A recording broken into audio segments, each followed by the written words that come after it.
remember. What else did we put on our shopping list? Oh, what a mouth-watering smell. Paimon would know the aroma of biryani anywhere. Let's go get some.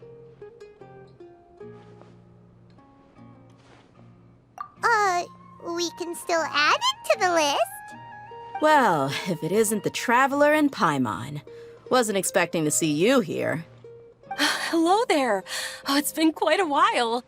Huh. So you two are still hanging out together.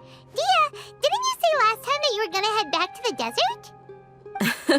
I said I was going to resign from being her bodyguard, not that our friendship was over. We're still the best of friends. The Holmayanis also still post jobs from time to time. Their pay is always generous, so me and the other mercs never pass them up. I told Dehya to just stay at our place when she took one of those jobs a few days ago. My parents were delighted. They even said that it always felt like we were missing someone whenever Dehya wasn't around. That sounds like something they would say, all right. They're always so welcoming. Anyway, the job is already taken care of, so I was gonna head back to the brigade as soon as I finished a little shopping. But the master kept insisting, and I ended up staying for another day. You can stay for as many days as you want, Dehya. Father hasn't even gotten around to treating you to his best dishes yet. You know I'm not the kind of person to stay put in one place like that, my lady. Don't worry, though. There'll always be next time. What? She said they'll treat you to the best dishes! Paimon can't believe you can still refuse that! But wait. Didn't you say last time that you would take me on a trip to the desert? Why don't you just take me with you today, when you leave? There are so many places I still haven't visited yet. I'm sorry, my lady, but no can do. There's still a few things I need to take care of back at the brigade. Besides, the desert hasn't exactly been the most peaceful place lately. Oh, come on. Not this again. That's also what you said last time and the time before that. I know, I'm sorry. Just give me some more time, and I promise I'll plan the best trip ever for you. All right, fine. To be perfectly honest, it's not that I wanted to go, it's more like I feel like something is off about you lately. Ever since you first set foot on the estate a few days ago, you've been acting anxious and even paranoid. Have you been delaying our trip because you've run into some kind of trouble? Nah, are you kidding? You're worrying too much. Would you swear on that? Friends shouldn't lie to each other, you know. I wouldn't pry any further if you're willing to swear on what you just said. But if something really is bothering you, then just tell me. You know I'll help you however I can. Oh, looks like Dunyarzad was onto something. You're too perceptive, my lady. Seems I can't hide anything from you. I just thought that nothing good could come out of telling you about the messy happenings of mercenaries. Knowing too much only leads to more trouble. Mercenary life is a dog-eat-dog world where Mora reigns supreme. Everything operates on a completely different set of rules. That doesn't change anything about what I just said, though. We're still friends, and I can only support you if I understand what's bothering you. My lady, you're not gonna stop until you drag it out of me, are ya? All right, I'll share what I know. Let's go somewhere else first. This isn't exactly the best place for a discussion. Okay, let's talk here. Just try not to draw any extra attention. As you may already know, the Eremites have both a lot of mercenaries and a complex organizational structure. Many mercs are no different than me, just going around looking for jobs to earn some mora. My brigade is called the Blazing Beasts. We're not a large group, but every member is loyal and brave. However, not all Eremite brigades are like mine. Some are willing to cross all kinds of lines for the sake of mora. The most notorious is a faction known as Deshret's Relics. Deshret's Relics? Judging from the name, they must really look up to... Yep, you got it. I've heard that you've already crossed paths with Ain al-Akmar. They're one of the groups under the Relic's banner. Oh, Oh, you mean the group that tried to sell us the Divine Knowledge Capsule? Yeah, they weren't friendly at all. Deshret's Relics is composed of many smaller brigades like Ain al-Ahmar. The Relic's headquarters issues orders to all brigades under his control. On any other day, I would want nothing to do with them. Unfortunately, though, the brigade that's stirring up trouble now is none other than Dakan al-Ahmar. Dakan? I think it means beard or something. Believe me, it's a really stupid name. I found it insufferable for years. Anyway, the real issue is that Dakan al-Ahmar is led by my father, Kusela. Say what now? I think I'm starting to understand your anxiety now. But what did they do? I won't go into details, my lady, but they've been involved in a lot of violent incidents. We're talking hundreds. Hundreds? Yep. The scenes tend to be quite gruesome, too. They strip the victims of all their valuables before murdering them. Not only have they targeted merchant caravans and ordinary citizens, but other mercenary brigades as well. That's beyond terrible. They won't even spare their own kind. I don't know how Deshret's Relic sees it. All I do know is that Dakan al-Ahmar has become more and more aggressive over the last few years. If I don't do something about them, then even my brigade or the people of Aru village could become their next target. I just wish I knew what's driven him to do this. Yeah. How can your father do such terrible things? I don't know. People change. He's always been pretty pathetic. But at least in the past, there were still a few lines that he wouldn't cross. That's setting the bar pretty low. I mean, if he was even remotely decent, then why would I have to leave the brigade and cut all ties with him? He was loud and foolish, with no real sense of purpose. Instead of doing anything useful, he spent most of his time drinking and chasing after women. Of course, the other brigade members were just like him. Their ruckus would go on night after night. Sounds like a nightmare. What about your mother? Did she ever step in to stop them? Unfortunately, I never knew my mother. I'm sorry, Dehya. I didn't know. It's all right, my lady. That's pretty common in mercenary circles. Didn't I mention that my father was chasing after women? I was the result of one of those encounters with some random person. He told me that he wasn't sure who my mother was. And in any case, she never came to see me. He'd say, "You'll be fine as long as you remember to stick with Dad." But even then, he left most of the parenting to the brigade. The one thing I do remember is that he used to tell me stories. But the problem was that he had terrible taste. He only knew a few stories, and even those tended to be pretty stale. They were tales of desert warriors defeating dragons in the forest, or stories of mercenaries rescuing princesses from rebel armies. Sounds like your typical fairy tales. More or less, yeah. They were interesting maybe the first or second time around, but after about 20 repeats, they started to get a little dull. He seemed to think those stories were the best things ever, though. He was so into them that he'd call the whole brigade over and make them perform the whole thing as a play. Even the toys he gave me would all be story props. I'd get helmets, shields, and toy swords. It was only much later when I realized that the shows were more for him than they ever were for me. What an interesting guy. Yeah, I've always found him pretty childish. But that was something I could just shrug off. I had no reason to despise him. Until I grew up and learned the true face of Deshret's Relics for myself.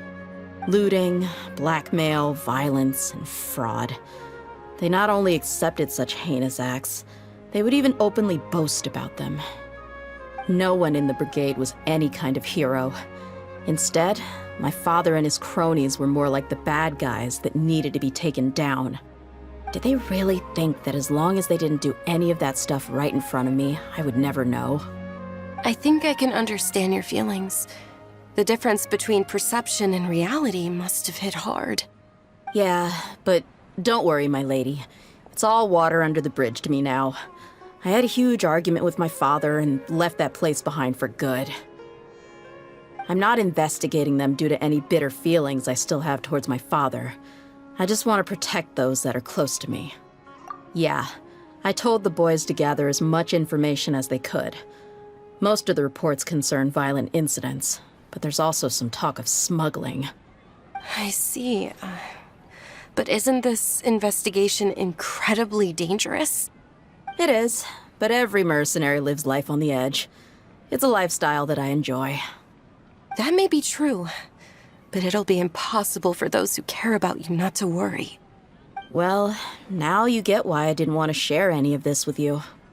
What should we do? They both have valid concerns. Huh? But there's no need for you to get caught up in this mess, too. Well, she's super tough, so if she went into the desert with you, then Paimon bets the problem will be solved in no time. I'm inclined to agree. I'd feel a lot more at ease if you took her along to help. I'll wait for news from you in the city until then. Please, stay safe. I'm honored that you care so much for me, my lady. All right, then let's get moving. Our first stop will be Caravan Rebot, where we can catch up a bit with my fellow mercs.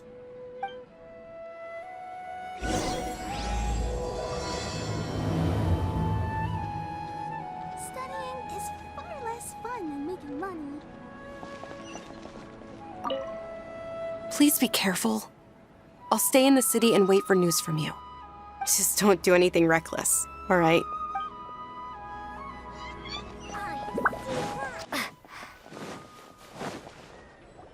Hey, Dehya, you're back. Are these two friends of yours? Likewise.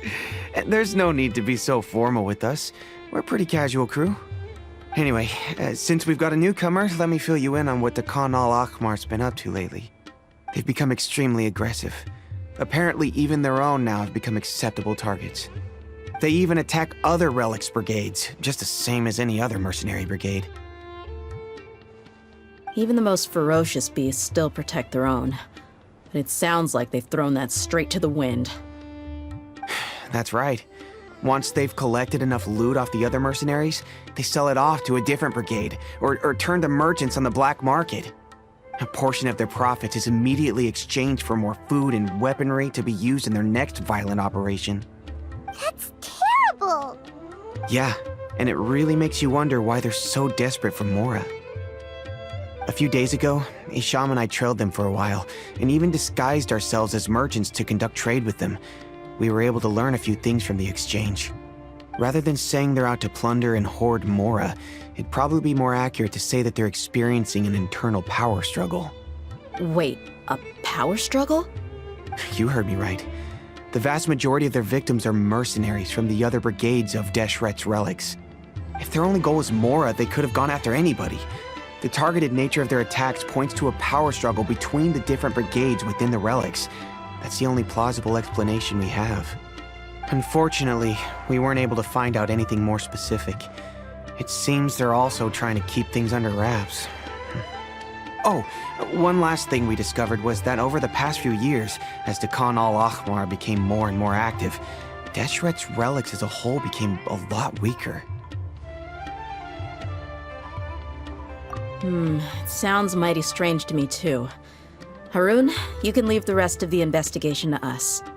Gotta say, though, I didn't expect you to go on a whole undercover mission during the few days I was gone. Sounds like you were really putting your necks on the line, no? Nah, it was nothing. We're just as concerned about the situation as you are. The Khan al-Ahmar is your father's crew, after all. What he said. Besides, Dehya, haven't you done more dangerous things than all of us combined? What we did is nothing compared to your experiences. Yeah. And while they went to talk with Khan al-Ahmar, I took a look at the last camp they attacked. Any survivors of the attack were already long gone. There was nothing of value left in the camp. Ah, Hisham and Khalaf. You're here too. We rushed over as soon as we saw you come into Caravan Rebot. Although this new friend of yours looks a little green behind the ears, I'm sensing a special vibe from her. Now that we know you'll have a capable partner with you, we can also rest easy. Hey, on? Feel anything special? Oh, you're also planning to tag along with them? Of course! Paimon is the traveler's most important guide. Wherever she goes, Paimon will follow. Oh. In that case, then you'd better take care of her too, Dehya. Don't underestimate Paimon! Don't worry about her. She may look tiny and helpless, but she's been through just as many battles as the traveler here. Even if she had only survived on sheer luck, then that alone would still make her quite formidable. I had no idea. I guess I shouldn't judge by appearances. Oh, one other thing, Dehya. When you're free, why don't you update the deputy about your upcoming schedule? We held another recruitment event a few days ago, but everyone only came to see the Flame Main. You weren't around at the time, so people were pretty disappointed to only find our crew of rough, unkempt guys. The deputy put a lot of effort into the event, but it was basically for nothing. Only a few people chose to stay, and that really got to him. Sorry to hear that.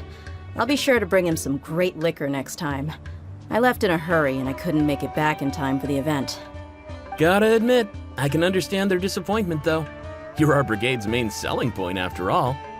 Now, if only the deputy could figure out a way to bring a few more smoking hot members into our ranks. Keep dreaming. Remember the last time I invited a couple gals into the brigade? You all just froze up with your mouths gaping like a bunch of scarecrows. The awkward silence and weird expressions left quite the impression on them. They were originally interested in joining us, but after that, they both told me they were too uncomfortable to stick around. Hey, didn't we agree to never bring that up again?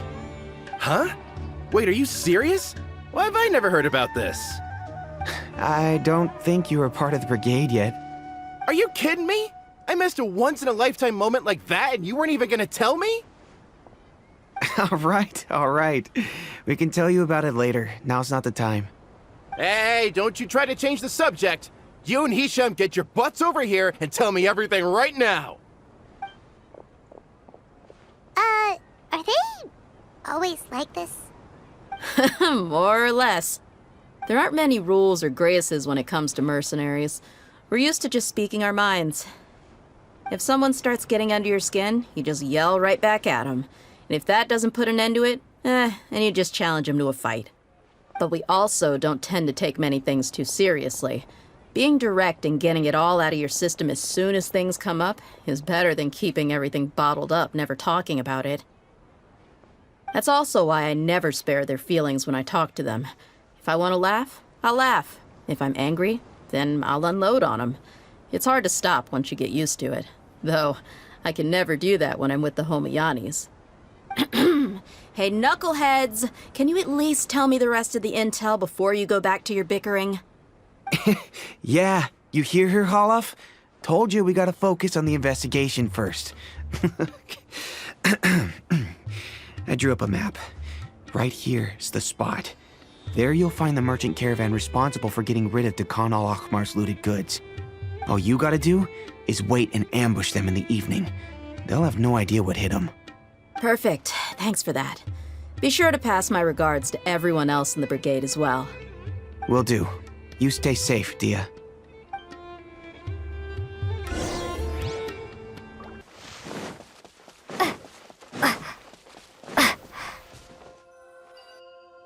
This should be the place. Let's find a spot to hide and bide our time. It's gonna come down to a fight one way or another, so let's all be careful. No need to worry. She knows her way around a fight. I'm not worried about that. What I meant is that we probably shouldn't go too hard on the enemy. After all, we still need to get information out of them.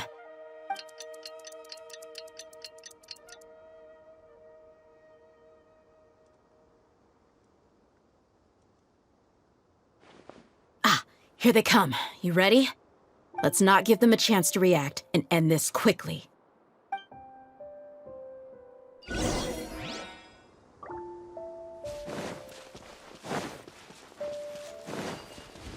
That's close enough. Everyone okay? Shine down!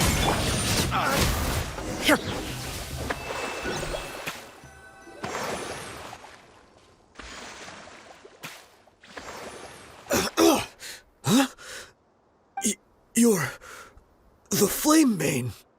Good. That saves me an introduction. All right, time for a little talk. Are you buddies with Dakana Lakmar now? Tell me, what are they after? You know the code of being a mercenary just like everyone else. The first rule is to never divulge key information about our employer. What makes you think I'd talk? Ha! That might have worked on an amateur, but I know you're just looking to protect your reputation. Think about it, though. What's your reputation worth if you won't have the other tools you need to succeed in this line of work? Tools like, I don't know, your limbs or eyes? You've got 5 seconds. You might want to think twice about how much your employer's information is worth to you. Whoa! I'm not joking around. We can do this the easy way or the painful way. 2 seconds! I'll save you the trouble.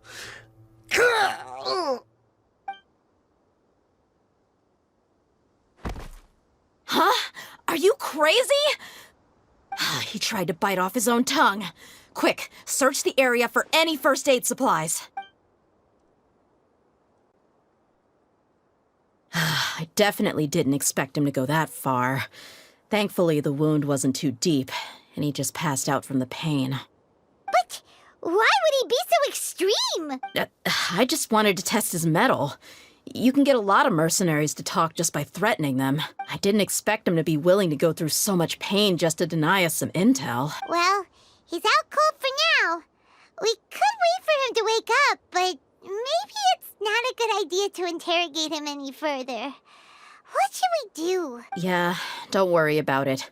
It'll be a waste of time to interrogate him again after that. He might just hurt himself again if we start asking. There are lots of goods around here.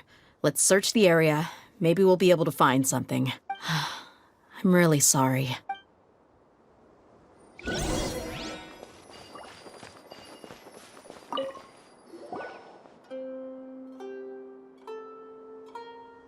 found a piece of paper with a bunch of names on it. Maybe it's a record of something.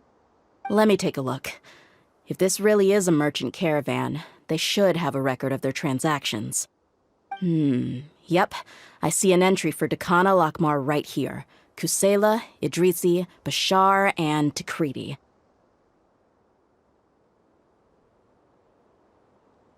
All familiar names. Dakana Lakmar has been trading for a hefty supply of food, weapons, and medicine. It seems that in the past, they used to receive some canned knowledge as well. This caravan is just one link in their logistics chain. Once in the rainforest, the caravan will exchange the looted goods for mora, and the funds will then be passed to a specific person. That person will then pack the caravan full of necessary goods, which will then be brought right back to Dakana Lakmar. Wait, why is there no mora value recorded for the final transaction? No value?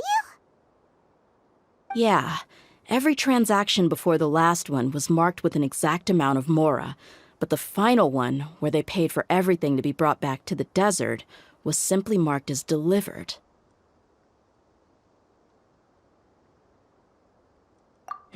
Perhaps. But they couldn't have known how much they would make off selling the loot. Do they not care about profit margins at all? Anyway, the next part's the records of the goods themselves. There are a lot of entries. Everything was probably sourced from the rainforest. Huh? What's wrong? Shahzaman Homayani? Homayani? You mean Dunyarzad's family?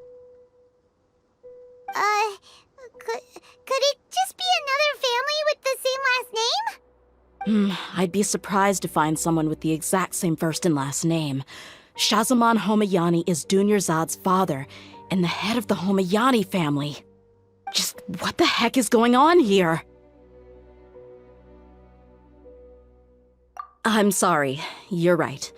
I'll consider what we found and not jump to conclusions just yet. But what this piece of paper confirms is that the Homayani family has been providing goods to Dakana Lakmar. What if the Homayanis have been kept in the dark and don't know they've been trading with Dakana Lakmar?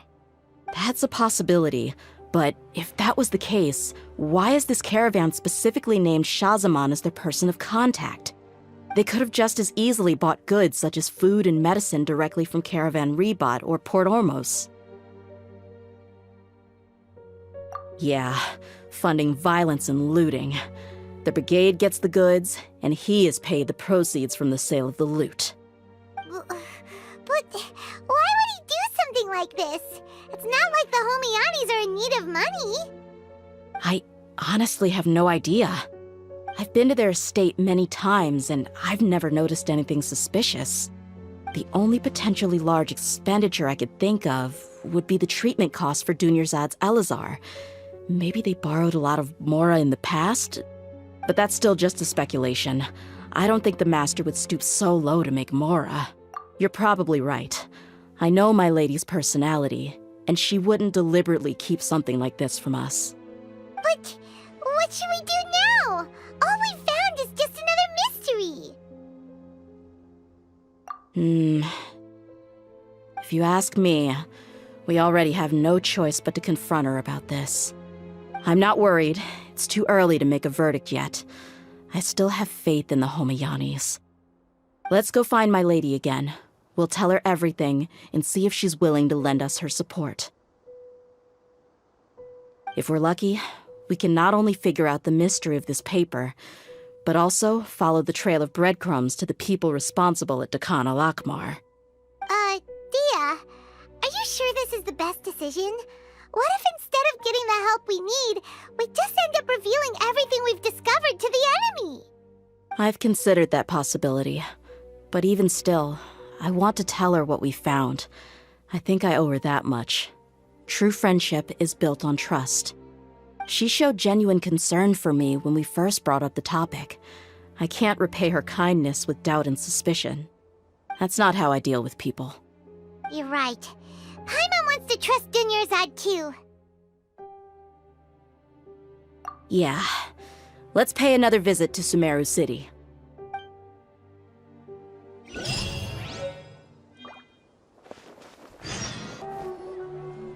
We're back, my lady. Oh, you're back a lot sooner than I expected. You mustn't have run into any trouble then. Well, how did it go? What did you come up with? Actually, we're still investigating. It's just that we've discovered something strange. I see. The clues you found have led you back here, in the city? Something like that. Yeah. You all look a little dispirited. Whatever you found must not have been very encouraging after all. Why don't you discuss it with me? Maybe I'll be able to say something to cheer you up? It's okay, my lady. It's not so much about me being upset with my father or anything like that. How should I put this? So something is wrong. Even the Traveler and Paimon have been uncharacteristically quiet. On any other day, Paimon would have already waved to me with a smile and shouted, "Dunyarzad, we're back!" So tell me, what happened? Well? My lady, please prepare yourself for what we're going to tell you next. It concerns the Master. The Master? You mean my father? Okay, I understand. Don't worry about me. I'll listen as attentively as I can. My father has been supplying goods to Dakan al-Akmar? Yeah, it makes as little sense to us as it does to you. I've never doubted the Master's integrity, so I'm having a real hard time rationalizing how he could ever support an infamous brigade like them. Maybe he's not actually aware of the full story and just stumbled into the deal by accident. I can't help but agree with the Traveler. Huh? You mean you feel the same way, Dunyarzad? Thank you for sharing all this information with me. Since you've told me everything you know, I should also tell you about some doubts that I've been harboring for quite a while. In the past, I thought that my father hired a bodyguard for me so that I wouldn't run away and get lost. However, there are plenty of capable mercenaries in the Corps of 30. Why did my father go out of his way to hire Dehya? about that. Well, the Homiyanis really needed bodyguards, so they reached out to the Blazing Beasts. Later, the Master told me that I was one of the best mercenaries he'd ever seen, and that I should stick around to become one of his bodyguards. He offered me a pile of mora, so I just signed on. Well, but that didn't really answer my question. Just think about it. Why did my father specifically reach out to the Blazing Beasts?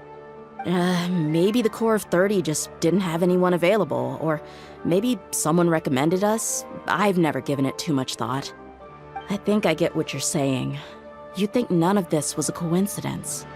Precisely. At first glance, nothing seems strange or out of place.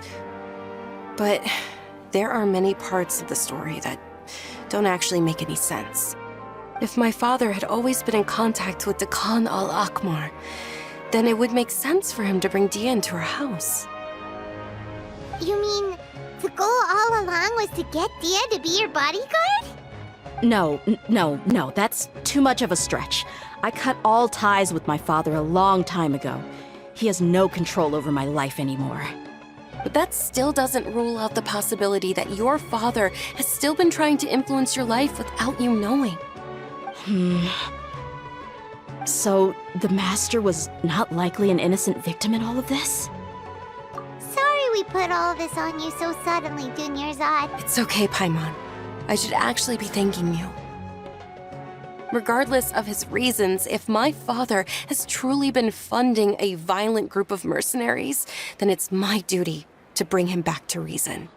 But is that really the right thing to do? My father has committed many atrocities and deserves all the punishment that he has coming to him. I have zero sympathy for him. You may call me an ungrateful child, but my feelings will remain the same. However, the Homiyani family has treated me with nothing but generosity and kindness. If we decide to investigate this further, we could end up implicating the entire Homiyani family. I would be biting the hand that's fed me over all these years. Dehya. It's all right, Dehya. If anyone were to ask, you could always just say that I'm the one who instructed you to get to the bottom of this. You don't have to do that, my lady. I'm not conflicted because I'm afraid of taking responsibility. Besides, you're the one we should all be worried about right now. Hey, it's still too early to give up hope. What was that thing about friendship again? Right, yeah, trust! You said that yourself, Dehya. Besides, there's no point on getting all riled up before we've confirmed all the facts. Thank you, everyone. That makes a lot of sense. I guess I should always remember the trust that I've placed in people. In which case, my lady, could you ask the Master to come out and have a chat with us? Sure thing. I also hope he'll be able to give us a logical explanation. Let's meet at the usual place then. Usual place? Ah, right.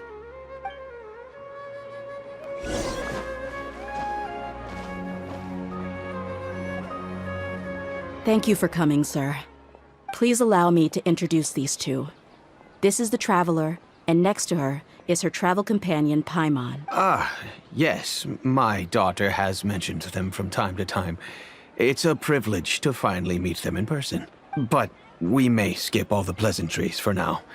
What is the important matter you wish to discuss with me today? Well, we wanted to bring this transaction record to your attention.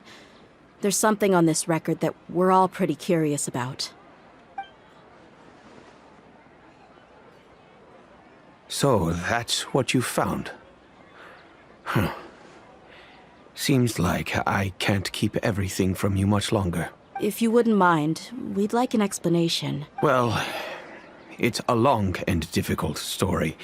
And to be perfectly honest, I'm not sure if I'm doing the right thing. What I do know, though, Dehya, is that the truth will bring you no solace. If anything, it will likely cause you a great amount of anguish. Wait, me? Yes, I understand perfectly why you came to see me. And I am touched by your collective commitment to do the right thing. But knowledge always comes at a price. And sometimes, as they say, ignorance is bliss. Your father, Kusela, and I both believed that. Of course, you have the right to seek and learn the truth, but I must warn you. The facts of this matter may reduce everything you've built for yourself into sand, blowing in the wind. If you must proceed, then Kusela's heartfelt efforts will also fade into the wind like a fleeting mirage. His heartfelt efforts? I'm sorry, sir, but I'm not sure I follow. I've made it this far in life without a single drop of my father's support. I have my own ideals and ways of looking at the world, as well as people and causes that I've chosen to cherish and fight for. None of these things have anything to do with him. I came here today to support you as the head of the Homayani family. No warning will change my stance on that. I understand. Then let me tell you a little story. Our family once needed to take a trip to the desert when Dunyarzad was just a baby.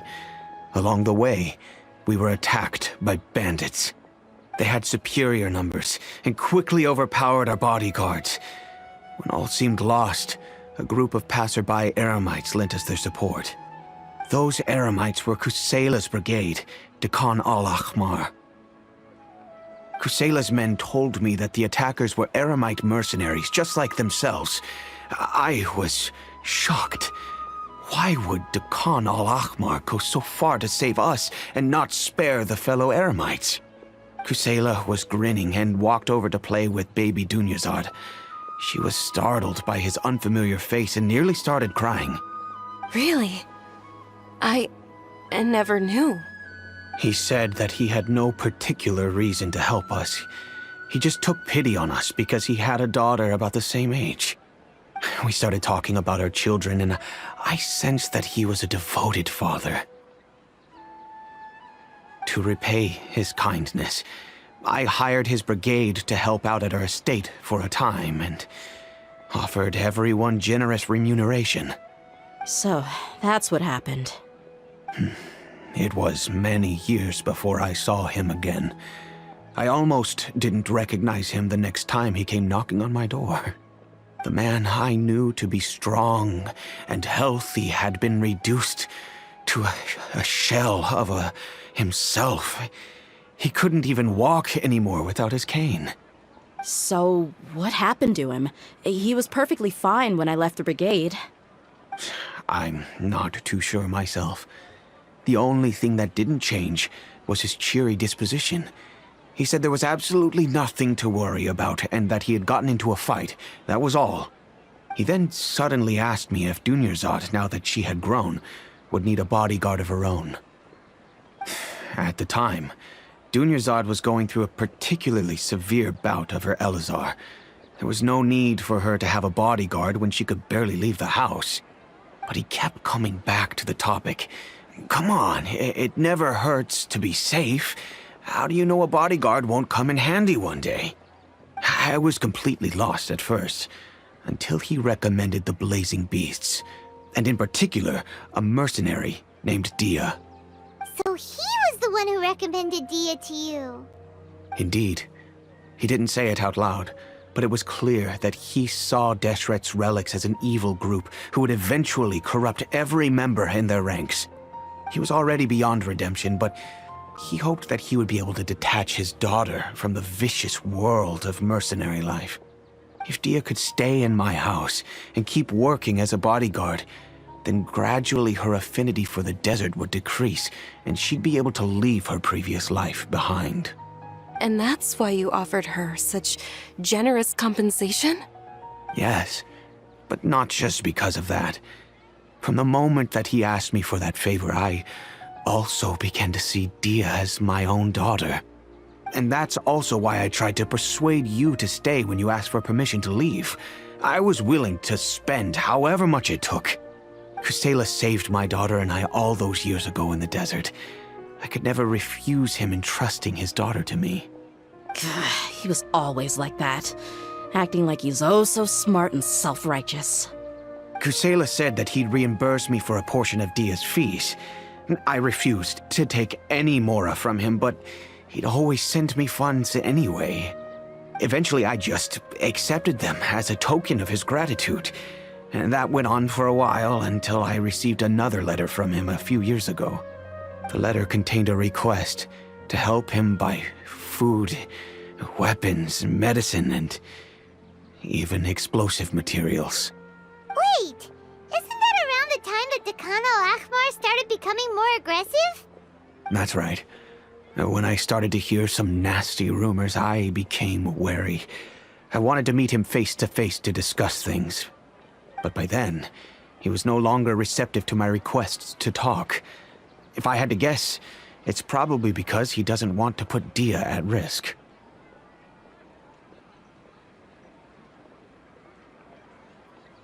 That thought occurred to me as well. I figured that he probably came to me for help because he had nobody else to turn to. After some deliberation, I decided to send him some food and medicine. I turned down all his requests for explosives and weaponry. I am aware that even such a reduced gesture of support could lead to others coming to harm, but I could not simply reject his plea for help. In the end, it probably was the wrong decision. I plugged my ears to the rumors and just chose a solution that made me feel least guilty about myself. If you can, please tell me where he is now. None of the things he's doing right now make any sense if he's just trying to keep me from getting tangled up in his world. If all he wants to do is steer clear of me, then maybe he shouldn't have brought me into this world in the first place. Oh no. Dehya, please don't feel that way. I'm just angry because I can't wrap my head around any of his actions. I don't know. I really don't know. I don't think I can do it. But I guess you do have a point. We haven't uncovered the whole truth yet. We still need to figure out his exact actions and reasoning for these last few years. I'll do my best to help. Of course, anything between the two of you would need to be resolved between you and him alone. I don't know Kusela's exact whereabouts. Outside of supplying his brigade with some goods, I tried my best to avoid getting involved any further with him. However, there's a man on the list named Jawed. He used to be a mercenary in the desert and is now a member of the Corps of 30. He's responsible for supplying weapons and liaising with the Dakan al-Ahmar's merchant caravan. I think he should know Kusela's whereabouts. I've heard that he likes to have a few drinks alone and enjoy the cool wind at night outside the tavern. Maybe you'll be able to find him there. Understood. Thank you, sir. Then I guess this is bye for now, unless... I'll stay and be with my father here. To be honest, I'm still a little dazed and haven't finished processing everything quite yet. My father has indeed done something wrong, but if I think about it, I'm also not sure if there was a right way to handle this problem. I feel like our only course of action is to turn everything we know over to the Corps of 30 and let them render judgment. Yes. I am prepared to accept whatever verdict they choose. It's time to face my mistakes.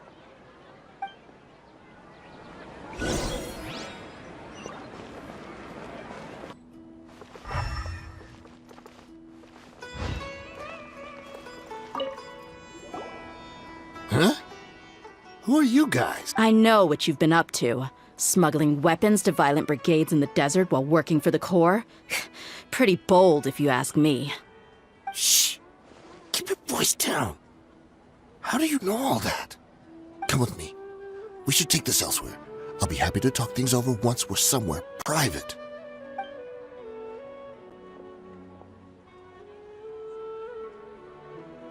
This place should do. All right. Back to my question. How did you all know about me? Don't worry about that for now. You know what kind of punishment you'll face once we report you to the Corps, I assume. Wait. There's no need to jump the gun. Let's talk this out. What are your terms?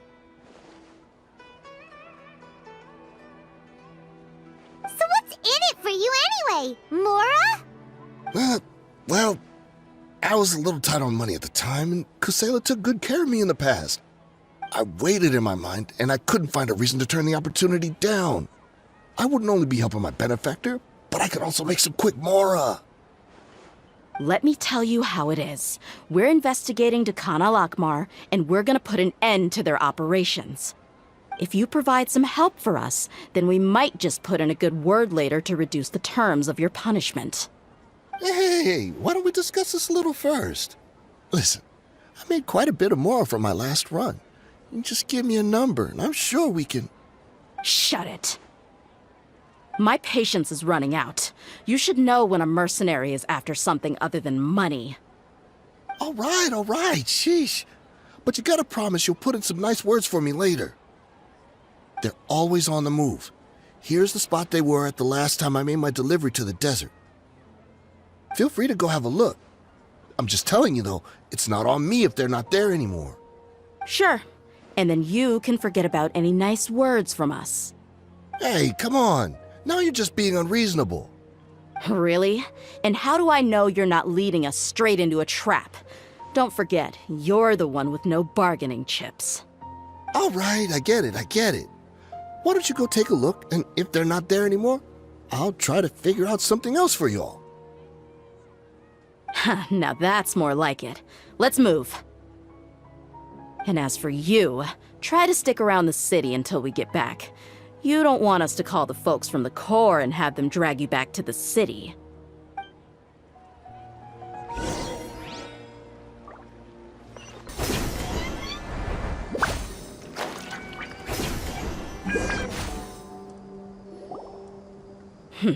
Seems like we're in luck. That should be their camp right up ahead. Let's go. We'll finally get to the bottom of this ourselves. I'm here to see Kusela. Tell him to get out here. Dehya, why are you here? Hi! Kya! Ra! Hi!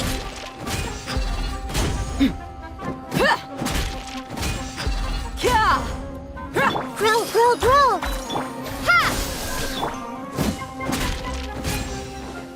Haven't you all done enough? Oh, so are you also here to stop us? Stay out of this. It's got nothing to do with you.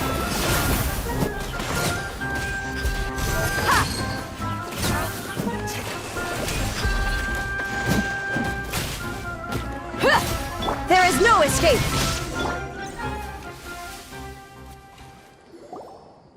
Oh, she's so strong. Enough fighting. We all know each other, and I don't want to take things too far. Just bring Kusela to me. There's no use hiding him anymore.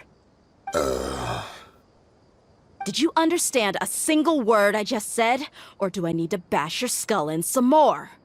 All right, everyone, let's all just calm down for a second. Dehya, the boss can't come out and see you anymore. He died a long time ago. What? Seems like you've been out of the loop for a while. Guess that's for the best, though. At least, that's what the old man wanted. When did he die? What happened to him? A few years ago, Kusela broke up Dehya al-Akmar and went to the Deshret's Relics headquarters by himself. So is that when you guys started acting up? We would prefer to call it taking revenge. Every last person in Deshret's Relics must pay in blood for what they did.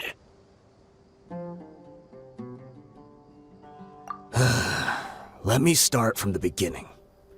Dehya, do you know how the head of the Relics maintained order internally? Overwhelming strength and unquestionable authority? Those were a part of it, yes. But just those on their own weren't enough. They had another tool at their disposal. They called it a person's record. Regardless of whether they joined by their own will or were coerced, every person in Deshret's Relics were forced to leave a record of themselves at headquarters. Whether it be their deepest sin, some unforgivable act, or their most immoral exploit, the record served both as a symbol of loyalty and the perfect material for blackmail. That's precisely it. Every one of us have a record. Me, Bashar, Tikriti, and all the boys who grew up with Dehya and ended up joining our ranks. But you, Dehya, you were never asked to provide a record, were you? I I never even knew this was a requirement. You were probably the only person in all of Deshret's relics who didn't know about it. Ever since you were born, Boss had been trying to shield you from this organization's sinister rules. Not only that, but he also banned all of us from committing any nefarious acts. He said he'd take care of the dues we had to pay regularly to headquarters. But in the end, he was just an ordinary person. What could he do? He was forced to go to headquarters again and again to account for missed dues and incomplete records. He'd come up with all kinds of excuses and get beaten up as a result. We all knew he was doing that for you. He wanted to get you out of this world, no matter what it took. And that's why he became a shell of himself and couldn't walk without a cane. Wait, but that doesn't make any sense. I didn't know about any of this, and I'd never seen him get injured or beaten. Because you were too young at the time. How would you ever tell between wounds from a beating and wounds from battle? When you left home after that final argument with him, he seemed to age by a decade overnight. Even his hair went gray. So, even the blazing beasts were... Yep. It was all his doing.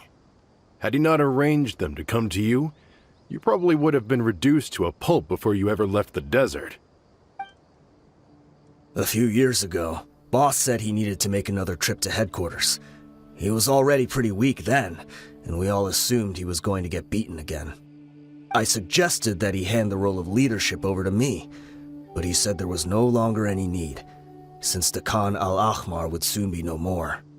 His words made no sense to me, but that night, we heard that a massive fire tore through headquarters and razed everyone's records to ash. Everyone gained their freedom that night. Many members fled, not just from our ranks, but from the other brigades as well. But how could we leave with a clear conscience? All of us who knew exactly what had happened. The boss can't have just died for nothing. Those heartless jerks at headquarters took him from us. From that point on, the sole purpose of the Khan al-Ahmar became revenge. The big fire that Boss started was quite a blow to headquarters' strength. It's given us the opportunity to launch our attack. Even though we're outnumbered, we vowed to see our revenge through to the very end. There were people from headquarters who changed their names and went into hiding. Some fled to other brigades, and others escaped to the rainforest. But we won't let any of them escape our wrath. They'll all pay for what they've done. We've suffered plenty of losses as well. To keep going, we need an enormous amount of supplies, from food and medicine to weaponry and explosives. All we can do is exchange our loot from Mora, and then use that to get supplies. We forged Boss's handwriting and sent out many letters to his former friends. Thankfully, many people were willing to come to our aid. We were also able to attract many mercenaries who shared our goal. We've endured unspeakable pain to win many impossible battles. Deshret's relics have become weaker and weaker, and now we finally have an opportunity to directly strike their headquarters. Paimon doesn't know what to say anymore.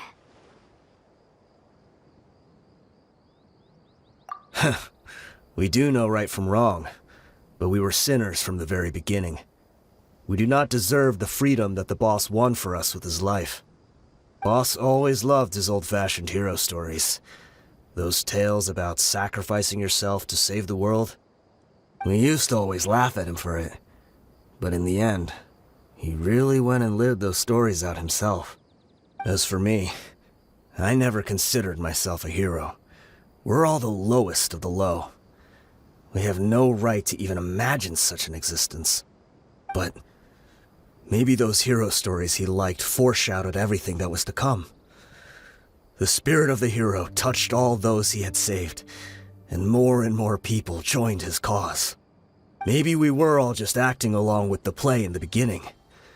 But as we acted the parts and recited the lines, we were drawn in. And now, we want to see the story through to the end. I'm sorry, Dehya. I know you always found us insufferable ever since you were young. Just Think of this as a madman ranting. I'll go with you. Huh? Dehya? You wanna go with them? I grew up with these guys, and I know they're not bad people. It's just that some situations get so bad that it's difficult to tell good from evil. All I know is that Deshret's relics must be destroyed. Furthermore, I want to go see the place for myself. I want to know if my father is still there. I know you don't want to get involved in this, so there's no need for you to tag along. I can do this on my own. Yeah, Paimon feels like we'd only regret it if we don't see this through to the end. Thank you. We'll be a lot stronger together with you. I bet Boss would lose his mind if he ever knew you'd join us at the very last moment like this. Considering all the losses and injuries we sustained, we can't afford to turn down someone as powerful as you. He can think whatever he wants. But the fact is, I owe him this much. Is this the entrance? We sure didn't run into much trouble on the way here. Should be. I don't think they have enough manpower left to post guards and defend their perimeters.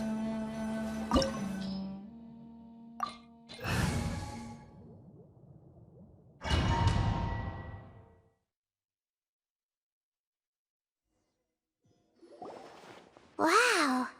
Paimon didn't expect it to look like this on the inside. They should all be holed up in here. Don't know how many people they've got left, though. Who cares? We'll round up all of them. Still, we should be careful. Even if they've only got one shot left, it could still take us out. Yeah, we'll know what they're really capable of once we've landed some hits on them. Deshret's relics may have been a force to be reckoned with before, but their name means nothing now. Yeah, they don't stand a chance with you here. I'll take the lead. I've been here once before.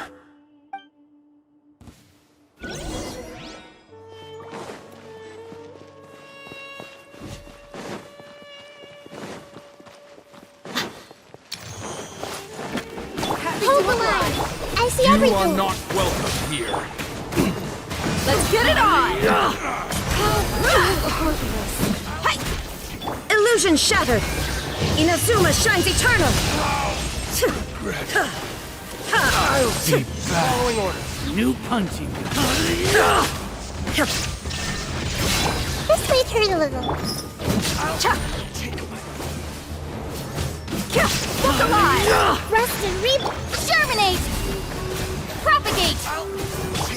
Gloves off! Need.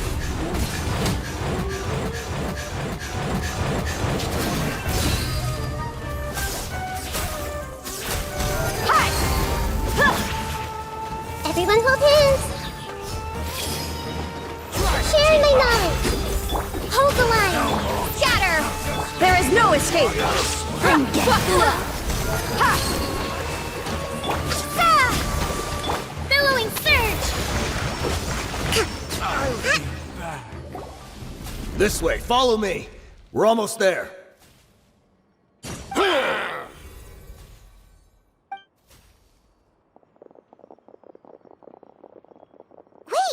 They went charging ahead without checking for any traps! Hey, you guys okay? It seems like we just got trapped in here. Don't think we triggered anything else.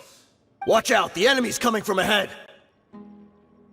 Well, now that things have come to this, seems we'll have to fight our way through. Don't worry about us. We knew something like this could happen. Go and take a look around. There could still be another way through. Let's go! We can't let the boss down! Let's check if there's another way! The sooner we can make it through to help them, the better! Let's see. I think I see a way through over there, but it's being blocked by something. Let's try our luck with that mechanism. Okay, let's go!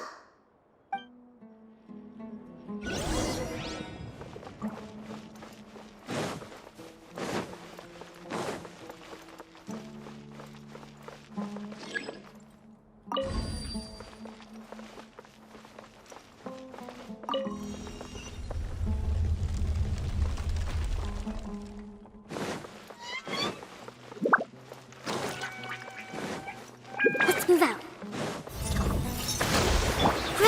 Grow! Committed to memory.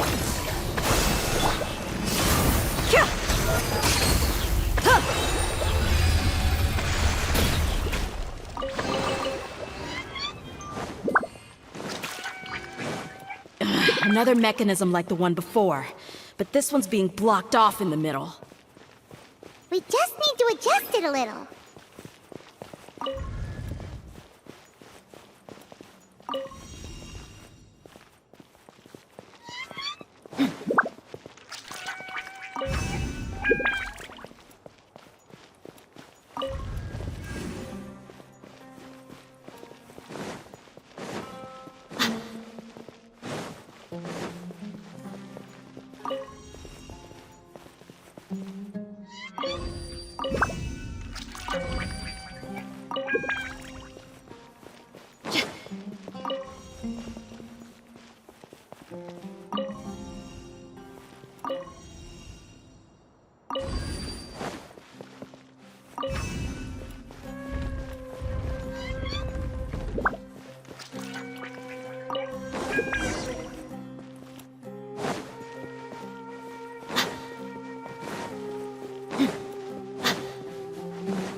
Allow me!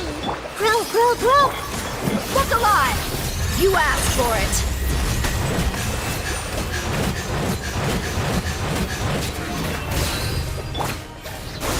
Committed to memory. Cha! Ha! Cha! Hi! Ah! Ha!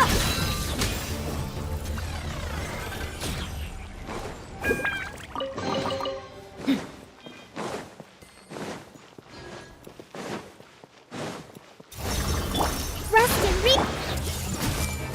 make yourselves a home. Germinate! Turret, bring refuge! Buckle up! You're dead meat!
I wasn't expecting anyone to make it through from the other side.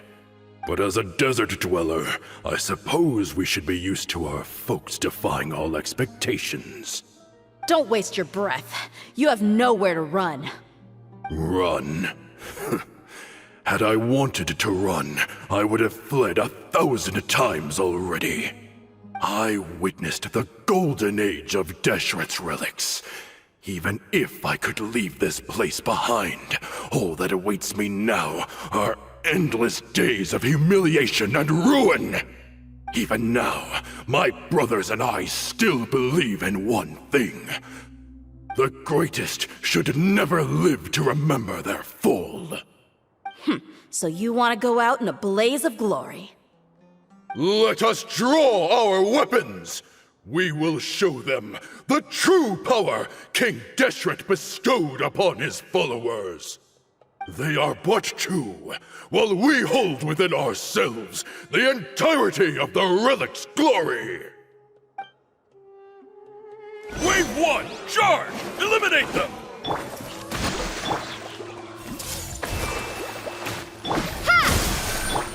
Let's get it on! Share my knowledge! Shine down! Don't think that you've won. We're just getting started. Rebuild! We'll meet again. Gloves off! King Deshret will not abandon any one of his followers. I'm getting sick. Spring forth! This might hurt a little. The Temple of Wisdom! Scatter! Pulverize! Grow!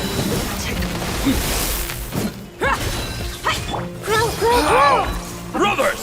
With me, this is where we'll prove our faith. Do you all just want to die? None of us plan to leave this place alive!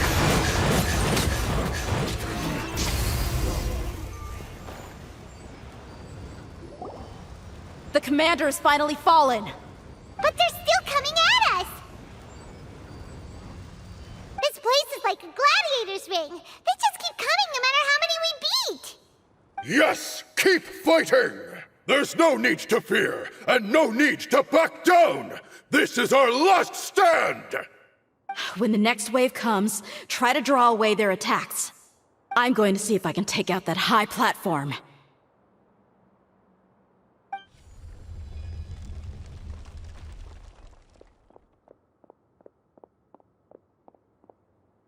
Get out of my way! Come and face me, Michel! Ugh, so they've broken through the front as well. Apologies, Lord Michal. They fight like absolute madmen! No matter how much we throw at them, they just keep coming for more!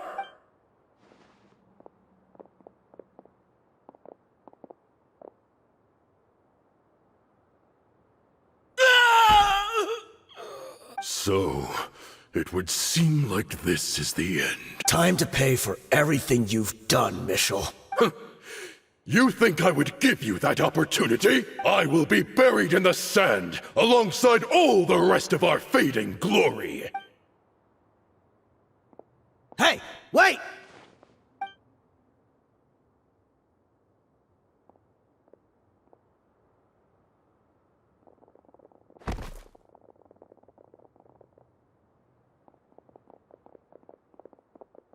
We were too late. It's over. There's no more need to fight. But if you're still going to cling on to your so-called mercenary's pride, then I'll give you all a good beating as well.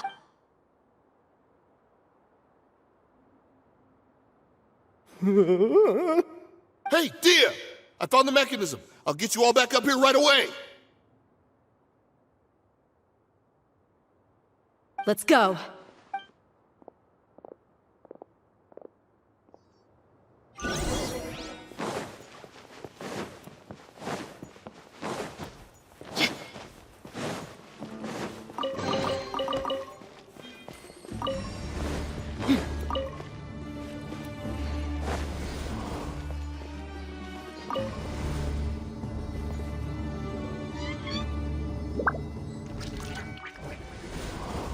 Who are you filthy rats? And why are you always pestering us? You call yourself a member of the infamous Deshret's relics, and you still can't even tell who's made it all the way to your headquarters? Who knows what intent a bunch of rats may have? We try to catch a couple, and you all just show up on the other side instead. How are we supposed to figure out what you're after? Hey, have you ever heard of a man by the name of Kusela? Why would I know? It's not like I'm in charge or anything. This is your last chance to talk. Hey, I said I don't know anything. I'm just an average member here. I'm telling the truth. If you're here to find someone, why don't you look through the records yourselves? Who can remember every name and face with so many people coming in and out every day? The irony. His life became a light for so many, yet to others, it wasn't even worth remembering. Where's the records room? Answer me! It's right over there. All the files are in there. You can go through them as much as you want. It's not like any of them still matter anyway. I mean the old records room. The old records room? You mean the one that got burned down? Kusela. Ah, yeah, I remember him now. The guy who could hardly walk. Watch your mouth. That's our boss you're talking about. He was definitely faking it. We all let our guard down as soon as we saw him come hobbling in, but in the short time it supposedly took him to take a dump, he'd already gotten away and started a fire in the records room. He couldn't have possibly outrun us if he wasn't a fraud. And after that, Deshret's relics fell into complete disarray. Stop wasting our time. Every one of us here is perfectly aware of what he had done. Tell me, where is the old records room? It's just over there. Go see it for yourself if it means that much to you. There's nothing left in there but ashes. No human could ever survive that kind of inferno. Bashar, Tikriti, let's go. We'll leave the others here to guard these guys. Spare them no mercy if they try anything. I've already told you everything I know. Can't you just leave me alone?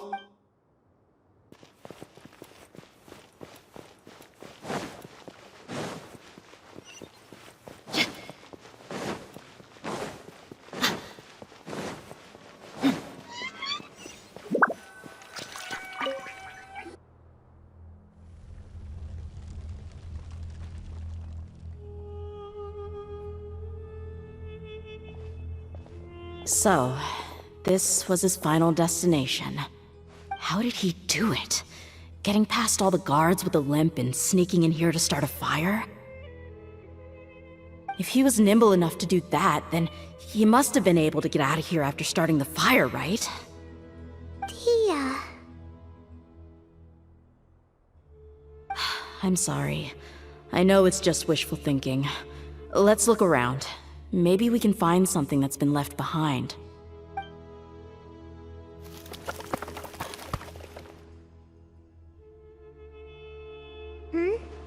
Is this a cane? It must be the one that Dehya's father used. Kusela. Thanks for everything, boss. We're fortunate to somehow find that cane after that fire. Let's split up and look around some more. What if something else has been left behind? But what else could survive a fire like that? Huh?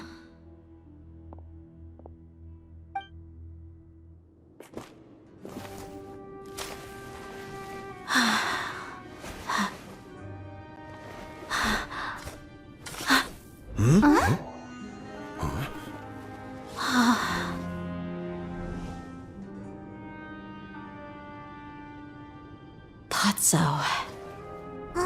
Wait! Isn't that the toy sword you played with as a child?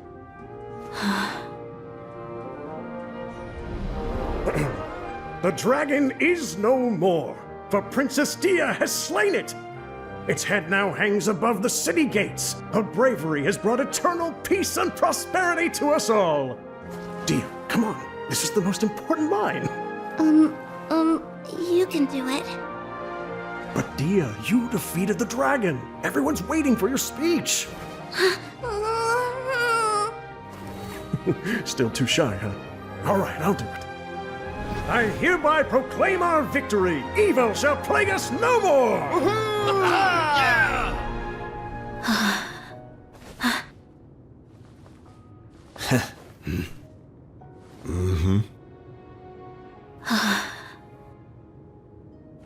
I hereby proclaim our victory. Evil shall plague us no more, Dad.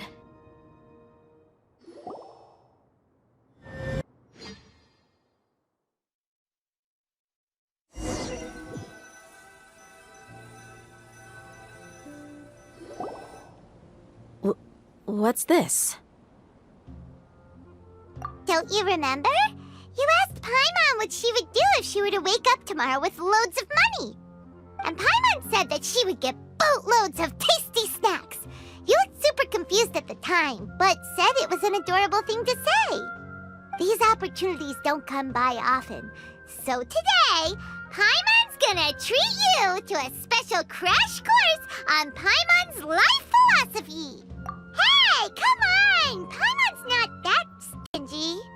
Anyway, the point is that you should eat to your heart's content. You'll feel better for sure once you've gotten something in your tummy. Dunyarzad will also be here shortly. She's already heard that we're back. Aw, thanks, you two. Honestly, this is very unlike me. I just had a lot on my mind on our way back, so I didn't know what to say. My chest was filled with all kinds of intense emotions. They just shook me even more than all the feelings we've shared during our previous adventures. But when everything came to an end, those emotions also vanished without a trace, and I was left feeling more empty than ever before. It was as if I'd lost the thing that was most important to me. Yeah, you're right. To many mercenaries, Mora is the most important thing in the world. But perhaps to us, it's the most worthless thing of all. Idrisi and the others all used to say that they would quit if there was no Mora to be had. But when it came to avenging my father, there was no Mora to be made anywhere. My reality shattered when I found out that the father who always told me hero stories was in fact a bad guy. But look at me now. Am I any different? Despite all my promises about never forgiving him and never trying to understand him, I still went to such lengths to find out the truth, and nearly even shed tears for his sake. We're hypocrites, all of us. Yeah, you're right. It's just a pity that we often only recognize our true feelings after it's already too late. You're back! Are all of you alright? Ah, there she is. Yeah. Many people from the Corps of 30 came over, and I just wrapped up everything with my dad. All I can do now is wait for their verdict. Huh? Dehya, you're looking quite down again. Paimon will explain. A lot happened while we were gone.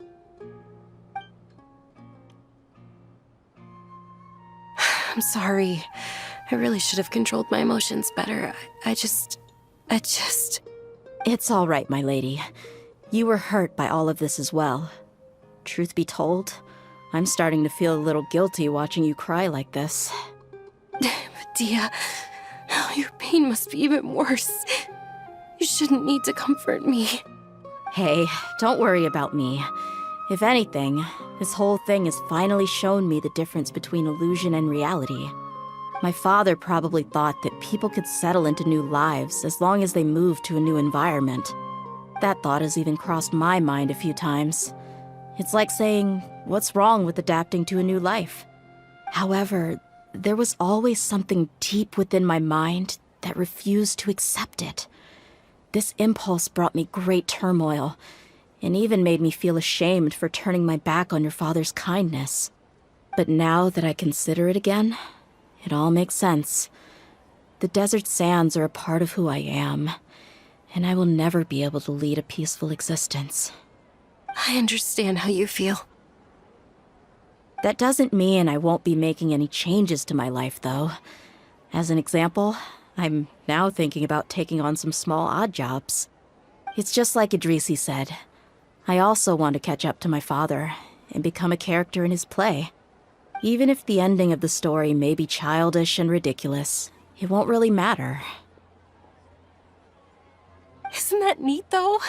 Oh, you'll be a whole new kind of mercenary, one that's not out for Mora. Why don't we go for a change of scenery once we finish eating? What about stopping by the Grand Bazaar again? Right. You said you wanted to get a rug for your family. We'll come along too.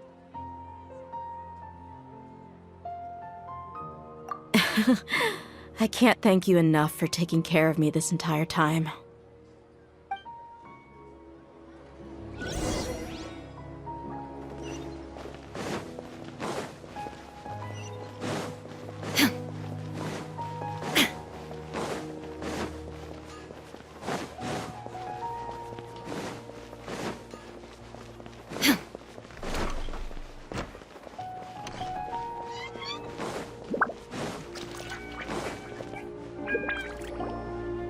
Oh, this rug here is quite something.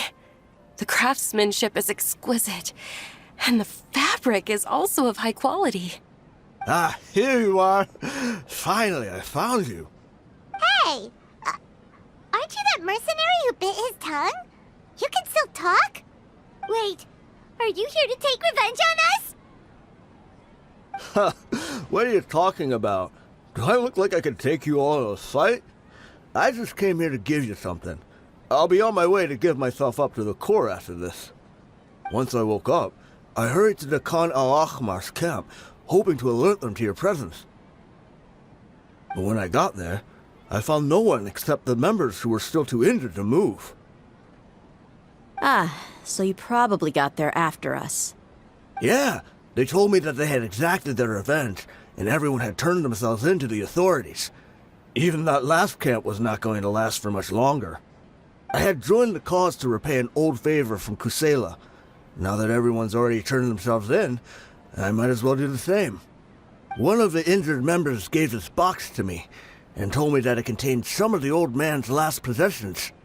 Everything left in the camp will get confiscated, so I figured I should get this to you before the Corps could get their hands on it. Thank you. No worries. We are all just living our own truths. There's no need to comment or judge anyone for it. So this box contains everything that Dia's father left behind. Huh. It feels lighter than expected. Well, back in the day, the first thing he did with any Mora was spend it on things like drinks and meat. But let's see what's inside. What's this? It's just a bunch of junk. Ugh, it kinda stinks. Perhaps it's just been left unopened for too long. A handwritten copy of a storybook. The paper's already yellowed, and it looks like it's about to fall apart. It was against the Academia's rules to possess books for personal use. If he was going to break that rule, he could have at least copied something useful. That probably means this was really important to him. Ah, and here are a few bags of children's snacks. The packaging's completely deteriorated. Maybe that's where the smell was coming from. Did he get those for you? Yeah, but here's the thing, though. Even when I was a child, I was never a fan of these kinds of snacks. He'd always say that he got them for me, but in the end, he always ate more than I ever did. Who even leaves snacks in a box like this anyway? Isn't that just common sense? Forget it. Let me see what else is in here. A razor, some buttons, some round iron tiles, a wooden toy puppet, a wool scarf, which, from the looks of it, probably belonged to a woman, and a hair clip? Why are these things here? I'm suddenly feeling a little scared. I'm sorry, my lady, but this is just the kind of man he was. He probably saw this box as some kind of personal trash heap and dumped any and everything in there. 2 empty liquor bottles. Tell me, you guys, are these the kinds of things that a normal person would leave behind? Huh? There's something in the bottle! Oh, you're right. All right, I got it out. It seems to be a piece of paper with some writing on it. The bottom part's all damaged from moisture, though. Let's hope the writing didn't smudge. I was suddenly seized with an urge to write a letter after finishing this bottle. I just folded it up and left it in the bottle, though. If I end up forgetting about it, it won't really matter. To Dehya. It's a letter for me? It's all right. I'll just read it out. If he went to the trouble of writing a letter, there must have been some important things that he wanted to say. Or at least record down. My condition's becoming worse and worse. Can't even walk without a cane anymore, much less go out and have fun. Guess I don't have many days left. If you're reading this letter, then I suppose I'm already long gone. You were adorable as a baby. Everyone loved you. And regardless of whether you were crying or laughing, everyone enjoyed having you in the group. But once you grew a bit older, you were no longer nearly as happy or cute. It's probably Idrisi's fault. He was never up to any good. Can you believe this guy? He can point the finger at himself. Anyway, back to the point. To summarize, I'm writing this so you would know not to feel sad for me, even if you end up finding out the truth. The reason being that I was never your father to begin with. Wait, what? Surely, he must be joking, right? I don't know. I was quite formidable when I was young, and 100 times cooler than some so-called flame main. Really felt like the whole world was under my feet. With just a teeny tiny bit of effort, I felt I could rule over the entire desert. But as fate would have it, I went out into the desert for a drink one day and discovered a baby in the sands. It was you. You were just lying there, small and helpless. You were so tiny that if the wind blew for just a little while longer, you would have been buried forever. But your cries were so loud they made my head hurt. Now that I think of it, you really were a bundle of energy. Sounds like he's serious. I told Idrisi and the others that I had slipped up with a woman while out and about. None of them even doubted me. I'm sorry that I had to lie to them for so long, but I really had no other choice. I was their most esteemed leader, after all. It's not like I could just tell them that I suddenly wanted to play at being a father. At this rate, I'll puke up all the liquor I just drank from this bottle. Anyway, Dehya, you possess the kind of freedom and kindness that we could only dream of. As far as how you should live your life, that'll be up to you to decide. That's the end of the letter. In the end, he was still thinking of me as a little child. I suppose, or I would have suffocated under the sand a long time ago. He was a good father to you. The fact that he wasn't a blood relative doesn't change that. Yeah. It's just a pity that we had to learn the truth of everything like this. Do you already have some ideas about the decision that he wanted you to make? I do. If he first found me alone in the sands, then I want to try my hand at finding the person who abandoned me. I just have one wish. To tell them a story. That there once existed a childish and foolish jerk with a heart of gold. And that only under his care was I able to grow and mature into the person I am today. If you end up finding any leads, can you share them with us? We go on adventures all the time. Maybe we'll be able to find some information for you. Sure, I appreciate it. I wasn't expecting you to be so enthusiastic. I'll help too. Thank you. All of you. Thank you so much.